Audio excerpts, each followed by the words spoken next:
আসসালামু আলাইকুম সম্মানিত দর্শক। বাংলাদেশের আইডি কার্ডের সমস্যা একটা বিরাট সমস্যা। বিশেষ করে প্রবাসী বা বিদেশগামী ভাইদের জন্য এটা বিশেষ অসুবিধা।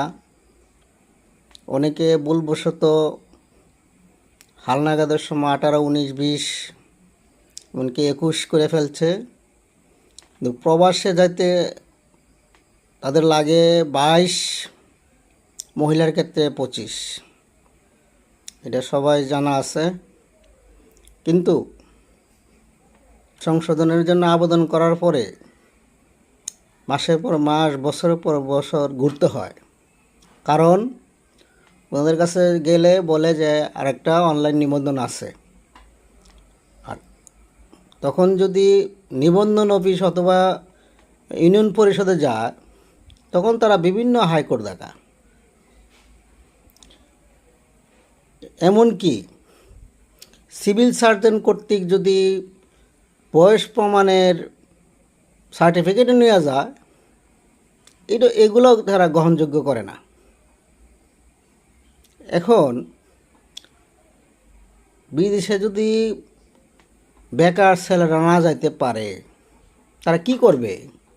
হতাশাগ্রস্ত হবে, মাদকাসক্ত হবে। বেশিরভাগ ছেলেরা মাদকাসক্তর এটার পিছনে একমাত্র কারণ এটাই, তারা হতাশাগ্রস্ত।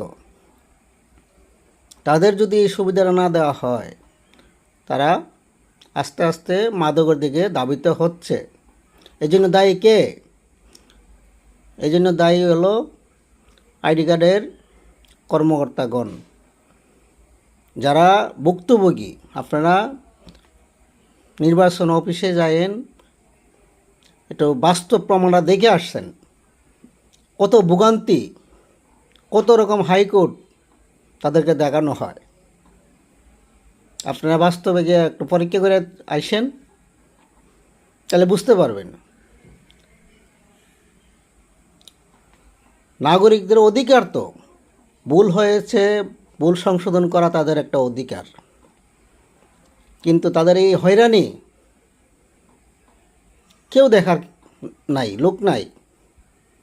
সরকার ওইদিকে কর্ণপাত করে নাই, এবং নির্বাচনের অফিসের যে স্টাফ বা কর্মকর্তাগণ আছেন, তারা তাদেরকে বিভিন্ন হাইকোর্ট দেখা।